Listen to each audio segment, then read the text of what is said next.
Hi అండి, అందరికీ నమస్కారం. Welcome to my YouTube channel. ఇప్పుడే అందిన వార్త, చంద్రబాబుకు బిగ్ షాక్ అండి. టాప్ ఎమ్మెల్యే కన్నుమూత. ఆ వివరాలు అయితే వీడియోలో తెలుసుకుందాం. వీడియో ఎక్కడ కానీ స్కిప్ చేయకుండా ఎండ్ వరకు చూడండి. అప్పుడే పూర్తి ఇన్ఫర్మేషన్ అర్థమవుతుంది. అలాగే వీడియో నచ్చినట్లయితే లైక్ చేయండి. ఇంకా సబ్స్క్రైబ్ చేసుకున్నట్లయితే మన ఛానల్ సబ్స్క్రైబ్ చేసుకుంటారు. నేను చేసే ప్రతి ఒక్క వీడియో మీ వరకు రీచ్ అవుతుంది. ఇక ఆలస్యం చేయకుండా వివరాలకైతే వెళ్ళిపోదాం. కొవ్వూరు మాజీ ఎమ్మెల్యే పెండ్యాల వెంకట కృష్ణారావు అలియాస్ కృష్ణబాబు కన్నుమూశారండి. కృష్ణబాబు కొంతకాలంగా హైదరాబాద్లోని హాస్పిటల్లో చికిత్స పొందుతూ ఉన్నారు.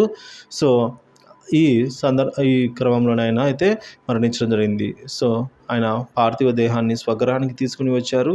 కొవ్వూరు ఎమ్మెల్యేగా వెంకట కృష్ణారావు గారు 4 సార్లు గెలిచారండి. తెలుగుదేశం పార్టీ స్థాపించినప్పటి నుంచి 1983 నుండి 2004 వరకు కూడా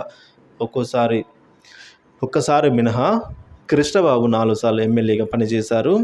ఎన్టీఆర్, చంద్రబాబులతో ఆయనకు మంచి సంబంధాలు ఉన్నాయి.